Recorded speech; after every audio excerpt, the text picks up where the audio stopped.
อยากสมัครเน็ตให้คนอื่นหรือว่าให้พ่อให้แม่หรือว่าให้คนที่รักเฮ็ดแบบใดเนาะซึ่งคลิปนี้ข้อยจะมาอธิบายข้อยเคยเฮ็ดคลิปแนะนำไปแล้วเนาะว่าการสมัครอินเทอร์เน็ตหรือว่าสมัครแพ็กเกจต่างๆซื้อแพ็กเกจให้เลยนะแบบว่าผู้ที่รับน่ะบ่ต้องเฮ็ดหยังเลยสำหรับหลักเก้าเครือข่ายหลักเก้าเนาะ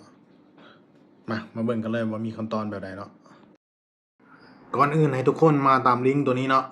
นี่ข้อยจะแปะไว้หลุม description เนาะนี่ลิงก์กดใส่ลิงก์นี้เนาะมันจะพาเราเข้าไปสู่หน้าเว็บ Official หรือว่าเว็บไซต์ของ Unitel เนาะบ่ต้องห่วงว่ามันอาจจะเป็นลิงก์มิจฉาชีพอิหยังต่างๆเนาะมันบ่แม่นเนาะตัวนี้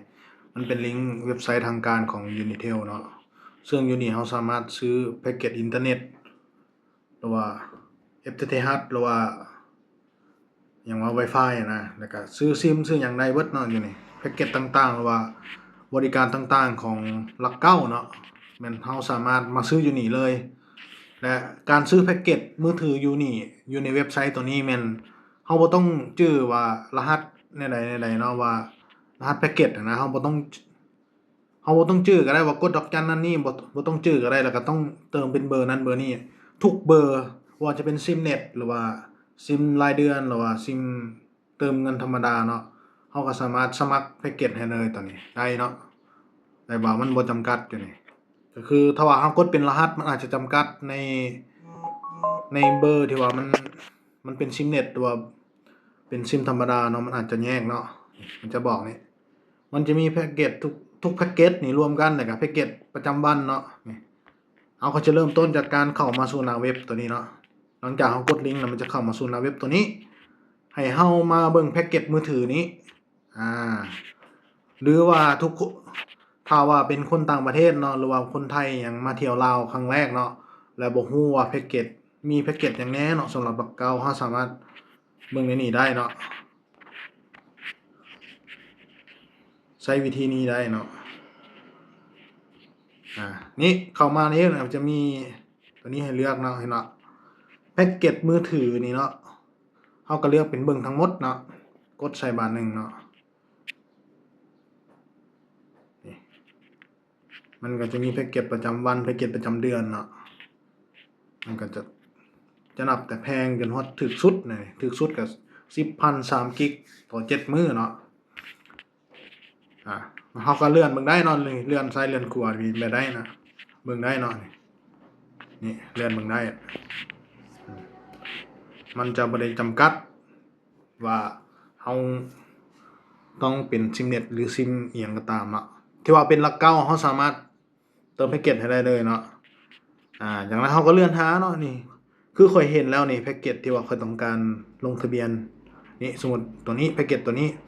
ข้อยต้องการมอบแพ็กเกจตัวนี้ให้พ่อข้อยเนาะข้อยจะสมัครเน็ตตัวนี้ให้พ่อข้อยนี่ตัวนี้พ่อข้อยใช้เป็นรายเดือนข้อยเคยเฮ็ดคลิปไปแล้วเนาะแต่ว่ามันอาจจะบางคนก็เบิ่งบ่เข้าใจนั่นนี่เนาะข้อยจะอธิบายคืนอีกเทื่อนึงเนาะตัวนี้นี่ส่วนเรากดมอบเนาะถ้าหากว่าเราต้องการมอบแพ็กเกจตัวนี้ให้เขานี่กดมอบจึ๊ดมานึงเราก็พิมพ์เบอร์เราใส่เนาะพิมพ์เบอร์เราใส่พิมพ์เบอร์ผู้มอบแล้วก็เบอร์ผู้รับใส่เนาะซึ่งขั้นตอนนี้ข้อยจะเซ็นเซอร์ไว้เนาะเพราะว่าเป็นเบอร์ส่วนตัวแล้วก็เบอร์ผู้รับเนาะ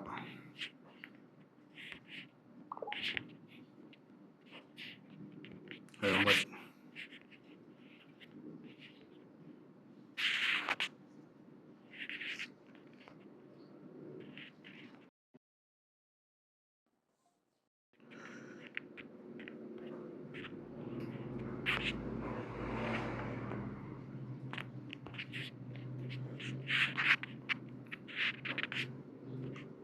เอานี่เอาเบอร์ผู้รับใส่แล้วเมื่อเราพร้อมแล้วเราก็กดมอบเนาะนี่มันจะโชว์ขึ้นมาแบบนี้เนาะก่อนหน้านี้แต่ว่ามันจะมี3ช้อยให้เราเลือกหรือว่า3ตัวเลือกให้เราเลือกที่ว่าเราจะขึ้นกับว่าเราสะดวกจ่ายแบบใดเนาะตัวหนึ่งก็คือบัญชีพื้นฐานก็คือบัญชีเราอาจจะเติมบัตรใส่ในเบอร์ของเราเนาะ นี่60,000กีบหรือว่าให้เฮาจะเติมผ่าน YouMoney เนาะ60,000กีบคือกันเนาะแล้วก็เฮาชำระผ่านสามารถชำระผ่านบัญชีธนาคารได้นี่เห็นบ่มันจะลดอยู่5%เนาะข้อยจะเลือกตัวนี้ข้อยจะเลือกจ่ายผ่าน YouMoney เนาะมันก็ส่ง OTP ไปเบอร์ YouMoney เฮาเนาะ4381180เอากดมอบเนาะนี่กดมอบตึ๊บมันจะขึ้นเป็นหน้าต่างนี้ถ้าว่าเป็นหน้าต่างแบบนี้คือว่าสำเร็จเลยเนาะมันก็จะตัดเงินใน YouMoney เฮาแล้วก็ผู้รับก็จะได้รับแพ็กเกจอินเทอร์เน็ตไปเลยเนาะนี่ตัวจบง่ายๆส่ำนี้อ่ะก็มีเพียงเท่านี้เนาะเฮาบ่ต้องยุ่งยากว่าต้องกดรหัสตัวนั้นตัวนี้เฮามีแต่เติมเงินใส่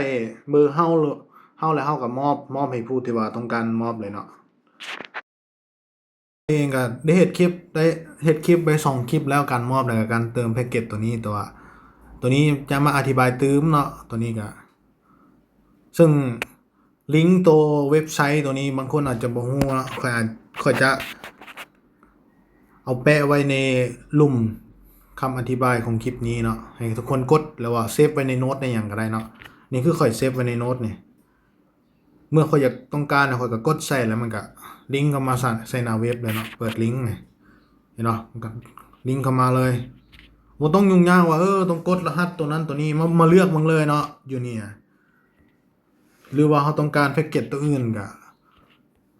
มันก็มีให้เลือกเนาะ 5G 4G